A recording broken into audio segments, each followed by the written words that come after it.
বিসমিল্লাহির রহমানির রহিম। আসসালামু আলাইকুম। আশা করি সবাই অনেক বেশি ভালো আছেন। আলহামদুলিল্লাহ মোটামুটি ভালো আছি। মোটামুটি বললেও ভুল হবে, আমি আসলে অনেকটাই অসুস্থ। তো এই অসুস্থ শরীর নিয়ে বাবা বাড়িতে যাচ্ছি বাধ্য হয়ে।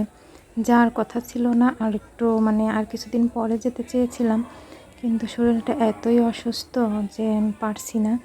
আর আমার মেয়ের বাবাও, ও তো অফিসে থাকে, আমাকে ওইভাবে দেখাশোনা করার মতো কেউ তো বাসায় নাই। তো বলতেছিল যে তাড়াতাড়ি যাও। তো এই যে যাচ্ছি। তো মা বাড়িতে নেই, মাও অসুস্থ। সে আবার তার ভাইয়ের বাসায় গেছে, মিরপুরে আছে মা। উনি অসুস্থ, ডাক্তার দেখানোর জন্য গেছে। এখন মা ছাড়া কি বাড়িতে ভালো লাগবে? আব্বু আছে, থাকলেও আব্বু একা একা কী করতেছে না করতেছে, এর জন্য আরও তাড়াতাড়ি যাচ্ছি যে মা নাই। তাই যাই দেখি, এই যে বসেছিলাম এত সময় কাউন্টারে বাস স্ট্যান্ডে নবীনগরে। তো এই যে আমরা গাড়িতে উঠে গেছি, আর মেয়ের বাবা চলে গিয়েছে বাসায় দিকে, রওনা দিছে ও গাড়িতে এত সময় হয়তো উঠছে। আর এই যে আমার মেয়ে তো সেই খুশি, আমার মেয়েটা অনেক দিন অসুস্থ, একদম মেয়ের দিকে তাকানোই যাচ্ছে না, এতটা শরীরটা দুর্বল আমার মেয়ের। বসতে পারছে না, আর আমিও নিয়ে বসতে পারছি না।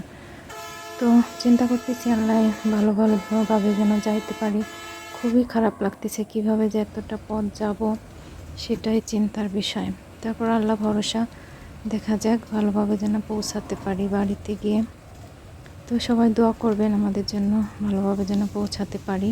তো এই যে যাচ্ছি, গাড়ি তো ছাড়ছে। তো এই গাড়িটা উঠতে খুব ভয় লাগে, কারণ এই গোল্ডেন গাড়িগুলো খুব চালায় যেন উল্টাপাল্টা, ভালো লাগে না, ভয় লাগে। তো একদম সামনে সিট, ওর বাবা বারবার ফোন দিচ্ছিল যে একদম সামনে সিট দিছে। তো কি আর করার, সিট সামনেই প্রথমে আগের থেকেই আমার আব্বু কেটে রাখছিল, এর জন্য সামনেই সিটটা পড়ছে। তো সিট সামনে পড়লে এমনি ভালো আছে, কোনো ঝাঁকি টাকি নাই। এই যে ফেরিতে চলে আসছি, আর বৃষ্টি তো আছেই, সারাদিন বৃষ্টি আছে। ভিডিওটা আসলে অনেক দিন আগের করা, তো অনেক অসুস্থ বাড়িতে এসে, এই জন্য ভিডিওটা ছাড়া হয়নি। তো অনেক দিন পরে আজকে ছাড়তেছিলাম। আশেপাশে অনেক নয়েজ ভয়েস। এই যে বৃষ্টি চলে আসছে আবার, প্রচুর বৃষ্টি, এত বৃষ্টি বলার মতো না। ফেরি ঘাটের কাছে প্রায়, কিন্তু আস্তে আস্তে, খুবই আস্তে আস্তে ফেরি আসতে চলছে। 30-35-40 মিনিট লাগে ফেরি নদী পার হতে, কিন্তু আজকে অনেক সময় 1-1.5 ঘন্টা লেগে গেছে শুধু এই বৃষ্টির কারণে। আর কুয়াশার মতো কিছুই দেখা যাচ্ছে না, তাই আস্তে আস্তে করে ফেরি চালাচ্ছিল। আমার মেয়ে তো অস্থির হয়ে গিয়েছে, কখন যাব, আজকে এত দেরি হচ্ছে কেন, এরকম বলতেছিল। তো বলতে বলতে এই যে আমরা, মেয়ে তো খুশি যে নদী পার হতে পারছি, এপারে চলে আসছি। তো এই যে শ্বশুর বাড়ির এলাকা ছেড়ে বাবার বাড়ি এলাকায় পা দিলাম। আলহামদুলিল্লাহ এই পথটুক তো ভালোভাবে আসতে পারছি। শরীরটাতে এত অসুস্থ, আল্লাহরে শুধু ডাকছি, আল্লাহ ঠিকঠাক মতো যেন যাইতে পারি, কারণ সাথে তো কেউ আসেনি, মেয়ে আর আমি দুইজনে যাচ্ছিলাম। আর আমি এতটা যে অসুস্থ হয়ে পড়ছি, কথা বলতে খুবই খারাপ লাগছে।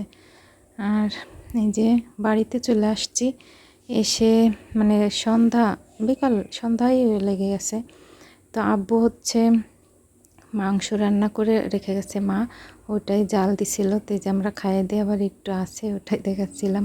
আগের থেকে ক্যামেরাবন্দি করিনি, ভিডিও করিনি। তো এই যে কি মাছ যেন, রুই মাছ না কি মাছ যেন, আর এটা কচু শাক ভর্তা দিয়েছি আমি এসে রাইস কুকারে। যে করলা ভাজি, আমার শরীরে রক্ত কম, তো যাই হোক শাক সবজি আমি তেমন খাই না, তো এই কচুটা আমার ভালো লাগে, তো এটা খালাম। আর এই যে বৃষ্টি, আবার প্রচুর বৃষ্টি, এটা পরের দিনের এই ভিডিওটা। আগের দিন আসছি, আর এটা পরের দিনে। প্রচুর বৃষ্টি, এই কয়দিন যাবৎ প্রচুর বৃষ্টি হচ্ছিল। তো আমি ভিডিওটা ছাড়ছি, কিন্তু অনেক দিন পর আমি অনেক দিন অসুস্থ, তো এর জন্য ভিডিও করাও হয় না, ছাড়াও হয় না। তো আজকে একটু যেন ভালো লাগতেছিল, তাই ভাবলাম দেখি ভিডিওটা তো অনেক দিনের তো এটা ছেড়ে দিই, এর জন্য আজকে ভয়েস দিয়ে ছাড়ছি।